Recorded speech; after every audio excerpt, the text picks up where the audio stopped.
I want you to release all inhibition. I want you to look people directly in the eye when you speak to them and see yourself looking out through theirs. Because happiness is nakedness. Happiness is complete and utter transparency. Happiness is devotion to standing in your truth, to remaining unconditionally, ruthlessly honest, and loving as you do so when you interact with others. We're terrified of being seen.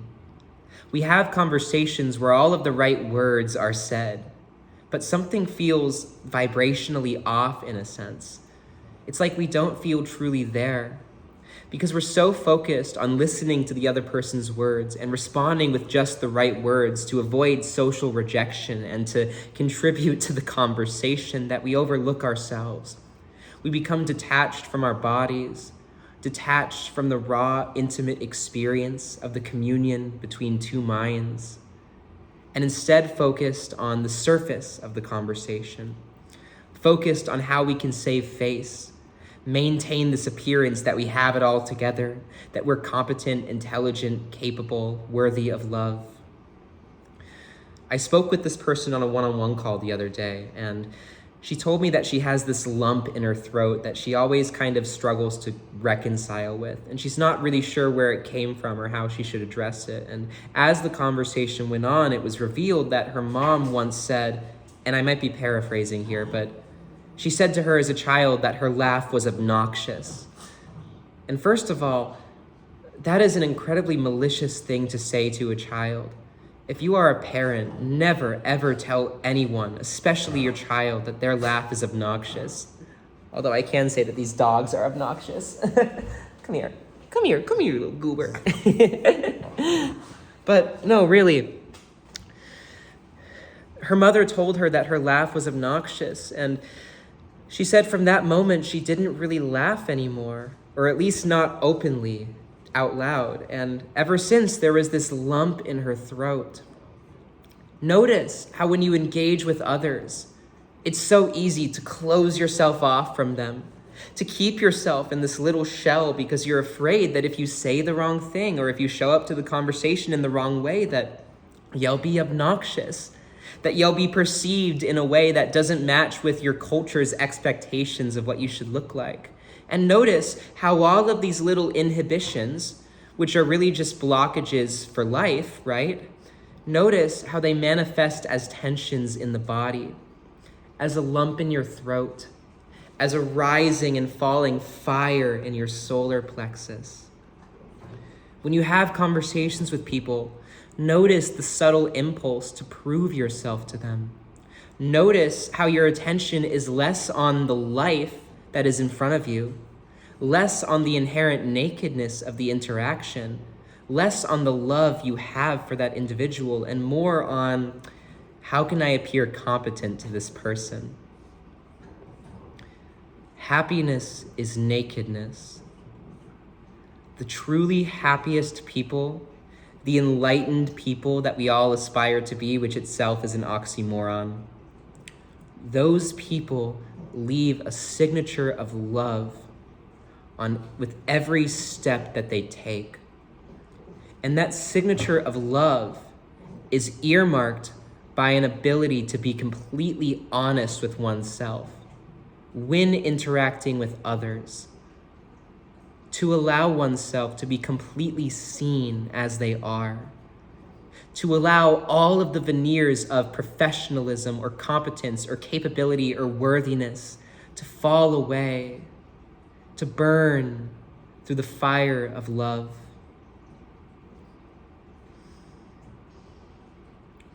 And eye contact is such a powerful tool to see the other.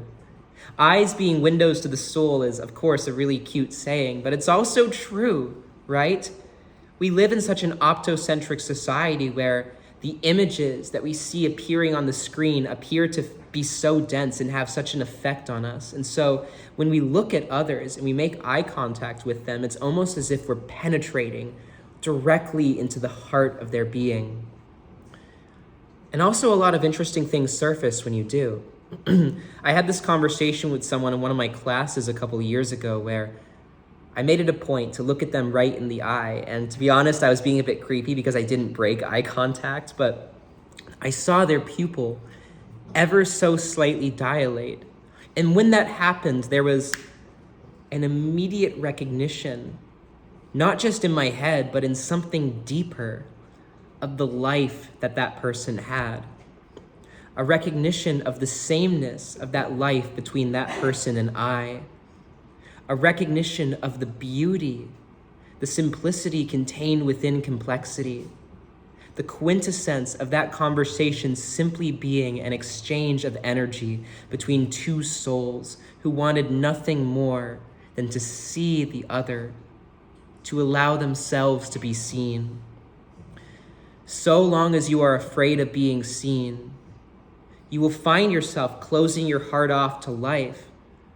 So long as you are afraid of being seen, those insights, that openness, that peace that you crave so deeply will restrict itself to the meditation cushion.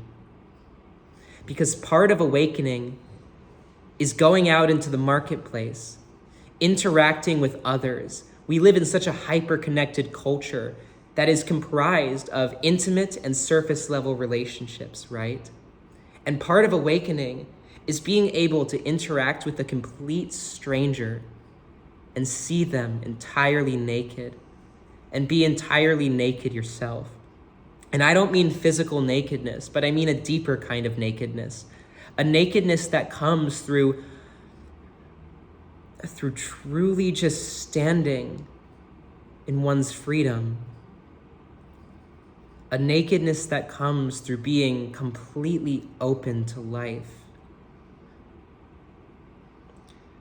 I once told my mom that I feel like I don't let myself be happy in front of my family. I experienced so much trauma as a child, and it took me so long to work through a lot of that, and I'm still working through some of it. And I felt that happiness was too vulnerable. That happiness was showing this side of myself that I was embarrassed of. That if I physically smiled, then something was wrong. And I think this is a common thing for a lot of children who were emotionally or physically abused, you know? And it's like, oh, happiness is vulnerability. Happiness is nakedness. Because happiness is the recognition that what you are is beyond all of the ever-shifting appearances, is beyond all of the stories, all of the veneers, that what you are is everything. And that it is impossible to have a private thought. It is impossible to not be seen. It is impossible to hide from life when all you are is life itself. You have to let yourself be seen. That is a requirement for awakening. A requirement. And now I'm getting really intense, right? Because I'm really passionate about this. I love making eye contact with people because every single time I do, the conversation is infinitely richer. Every time I'm out of my own head, I'm not worried about how I look to the other. Then, not only do the words I say feel even more right, but I'm truly showing up to the conversation. And there's a real substance to it. There is an essence to it that is expressed perfectly. There is a harmony that is shared in that moment that is simply lost when both people are closing themselves off. And allowing ourselves to be seen is how we heal ourselves. Allowing ourselves to be seen is how we understand that there's nothing to fear about being happy. That being happy isn't going to hurt you in some way. And even if you are judged by others, all that judgment is other people's challenge in recognizing their own freedom. Other people's judgment of themselves projected onto you. If you're watching my videos, if you're on non-duality YouTube or whatever the fuck you want to call it, then you have an imperative to let yourself be seen, because very few people in this world truly do. And all of our social problems, all of the violence that we cause others, that we cause ourselves, ultimately stems from a fear of being seen.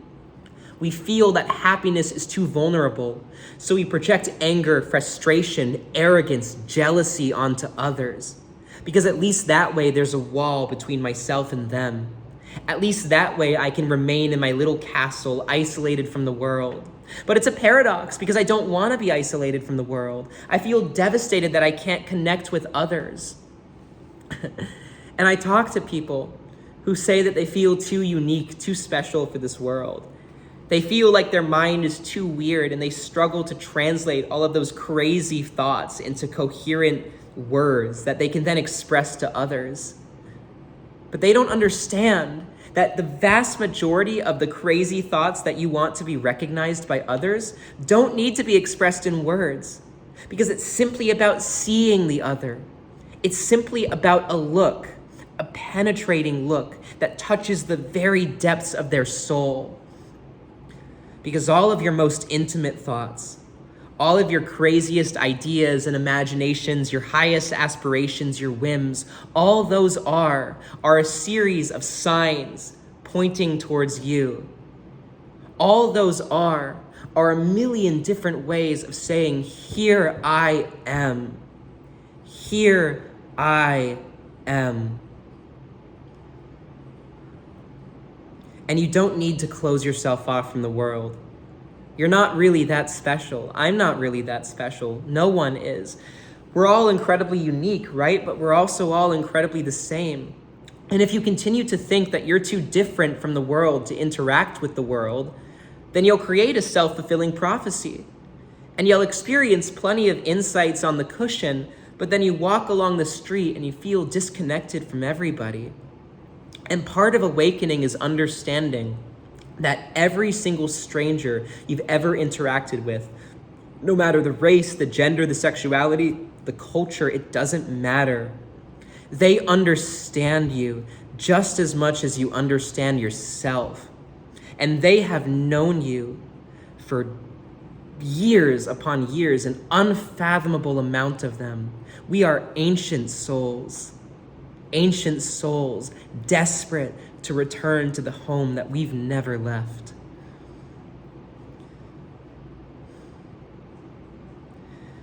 It's a spiritual practice, talking to others about things that are entirely not spiritual. And instead of projecting your own spiritual, preachy teachings onto them, engaging with them on the terms of that conversation. Having a conversation with somebody where you're talking about something random, sports or cooking or the new iPhone or whatever it is, and standing in your truth and being honest about your intention in the conversation, but also being able to see the other when the conversation seems to have nothing to do with non-duality. Because you and I both understand that 99% of people you talk to aren't going to understand this, at least not when you explain it, even though ultimately they do understand it because they are it, right? And 99% of people you talk to are not going to be open to all the spiritual preaching. They're not going to care about how much of a spiritual person you look like. They're just going to want to be there with you, and they're going to want to be seen. And it's your job to see them because you have the tools to see them. You have the tools to recognize life in a more intimate, direct, and open way than the vast majority of people. And because of that, you have a responsibility to get out of your own damn head and let yourself be seen and to see others. And to understand, not just intellectually, not just through spiritual teachings, but in your lived, everyday, mundane experience, that you can connect on the deepest level possible with any individual. Whether it's a spiritual master or a politician, it doesn't matter. You look them in the eye and they are entirely naked. And that's all they are, complete and utter nakedness. Because we are children in the eyes of God. We are God itself, creating this whole playground for us to be naked and free as we run through. And that is the only thing that you need to understand when you interact with others. So when you interact with others, pay attention to how you're filtering your words through this desire to be seen. Pay attention to how you're filtering your words through this need to save face or to look competent, worthy, intelligent. Pay attention to how that impulse to close your heart off manifests in your body, often in the solar plexus or the gut, as I always say. And when you have conversations with others, when you engage with relationships, that is some of the best catalysts for spiritual growth, because every individual that you interact with, especially when you look them in the eye, is a perfect mirror of the parts of yourself that you love most and the parts of yourself that you're the most afraid, yet paradoxically the most desperate to show the world. There's nothing to be afraid of. Absolutely nothing. You are everything. You haven't done anything wrong. You're not incapable. You're not unworthy. You're not in danger.